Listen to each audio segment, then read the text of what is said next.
Korupsi adalah perbuatan yang dilakukan dengan tujuan mengambil keuntungan pribadi, baik itu dari harta, waktu, maupun wewenang yang bukan menjadi haknya.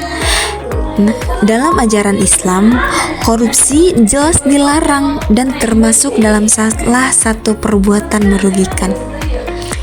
Menurut Nurjannah, dalam bukunya yang berjudul Ekstradisi Pelaku Korupsi, bahwa hukum Islam dan hukum internasional, ajaran Islam menjelaskan bahwa korupsi adalah perilaku jahiliyah yang harus disudahi. Islam mengajarkan bahwa penindasan, kesewenang-wenangan, dan penyelewengan adalah sikap hidup yang dapat menyakiti manusia lain. Sikap tidak bertanggung jawab seperti ini justru tidak disukai dalam Islam, karena semua ajaran Islam difokuskan untuk menghapus sikap yang merugikan orang lain. Tujuannya yaitu untuk agar umat Islam dapat hidup dengan baik, bermartabat, dan bahagia. Nah, dalam Al-Quran dan Hadis ada beberapa istilah yang terkait dengan korupsi. Yang pertama ada gulul. Gulul adalah pengkhianatan atas amanah yang seharusnya dijaga.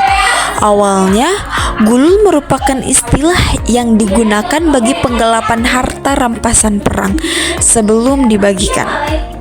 Nah, Ibnu Hajar al-Asqalani dalam kitab Fathul Bari bil Syarah Sahih al-Bukhari mendefinisikan dengan al-kinayah fil maghnam, yang artinya bahwa pengkhianatan pada harta rampasan perang.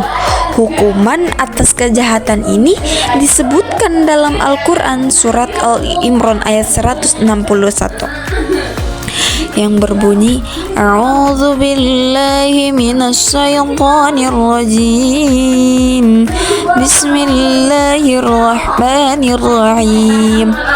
Wa ma kana li bani an yaghul wa man yaghlul ya'ti bima ghalla yawmal qiyamah thumma tuwaffa kullu nafsin ma kasabat wa hum la yuznamun, yang artinya tidak mungkin seorang nabi berkhianat dalam urusan harta rampasan perang.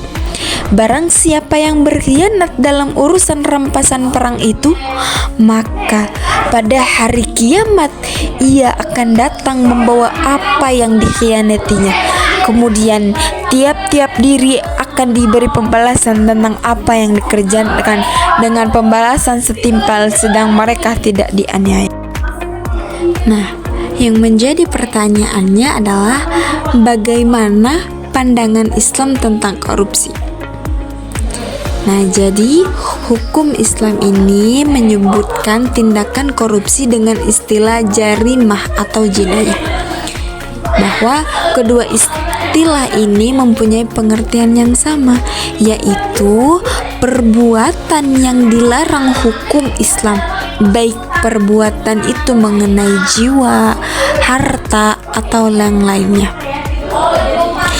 Bahkan pembahasan yang mengenai tindakan-tindakan yang dipandang sebagai korupsi dapat dilihat dalam beberapa ayat dalam Al-Quran. Ya, di antaranya terdapat ayat yang menyebutkan bahwa dilarang makan harta sesama dengan jalan batil, dan larangan tentang menyuap hakim demi menguasai harta yang bukan haknya, sebagaimana yang tercantum dalam Quran surat Al-Baqarah ayat 188 yang berbunyi, A'udzu billahi minasyaitonir rajim. Bismillahirrahmanirrahim.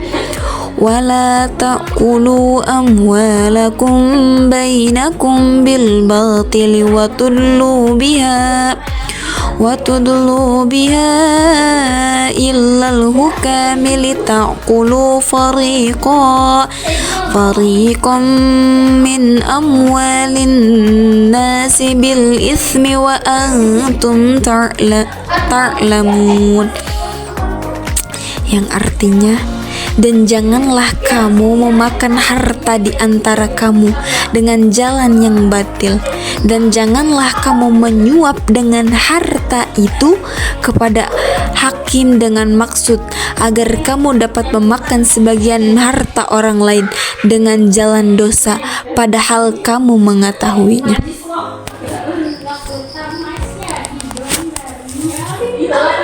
Dua, riwah. Riwah adalah tindakan memberikan harta untuk membatalkan hak milik lain atau mendapatkan atas hak milik pihak lain. Dalam kata lain, riwah adalah upaya memperoleh sesuatu dengan memberikan sesuatu. Dalam hadis disebutkan, dari Sauban, diriwayatkan bahwasanya, ia berkata, Rasulullah Shallallahu Alaihi Wasallam melaknat pelaku, penerima dan perantara riwah, yaitu orang yang menjadi penghubung di antara keduanya. Hr. Ahmad. 3. Al-Suht. Al-Suht artinya makan yang haram. Mengutip laman resmi Muhammadiyah, 4 Januari 2023, Al-Suht sendiri berarti memanfaatkan unsur jabatan atau kekuasaan atau kewenangan untuk memperkaya diri atau orang lain atau suatu korporasi dengan menerima imbalan dari orang lain atas perbuatan itu. Hal ini sesuai dengan surat Al-Maidah ayat 42. Arab Latin, Samna lil kazibi aknalisut, Kefa in jika fakum bainahum awari, anhum, wa inturi, anhum mef alaiya urkasyai, wa in akamta fakum bainahum beyalkis, innal hayuibul muksin. Artinya, mereka itu adalah orang-orang yang suka mendengar berita bohong, banyak memakan yang haram. Jika mereka, orang Yahudi, datang kepadamu, untuk meminta putusan, maka putuskanlah perkara itu, di antara mereka, atau berpalinglah dari mereka. Jika kamu berpaling dari mereka maka mereka tidak akan memberi mudarat kepadamu sedikit pun. Dan jika kamu memutuskan perkara mereka, maka putuskanlah perkara itu, di antara mereka dengan adil, sesungguhnya Allah menyukai orang-orang yang adil. 4. Ghasab. Ghasab menurut bahasa ialah mengambil sesuatu, benda atau barang, dengan cara zalim secara terang-terangan. Sedangkan menurut istilah syara, ialah menguasai hak orang lain secara aniaya. 5. Al-Sarikah. Al-Sarikah artinya adalah pencurian. Dalam hal ini, korupsi juga bisa dikategorikan dalam perbuatan pencurian. Allah Subhanahu wa Ta'ala melaknat seorang muslim yang melakukan pencurian. Sebagaimana tercantum dalam Al-Quran Surat Al-Maidah ayat 38. Arab Latin, wasriku wasrikatu faka adiyahum jazam bim kasab naklam minal, walhu, az-zun'am. Artinya, laki-laki yang mencuri dan perempuan yang mencuri, potonglah tangan keduanya, sebagai pembalasan bagi apa yang mereka kerjakan dan sebagai siksaan dari Allah. Dan Allah Maha Perkasa lagi Maha Bijaksana.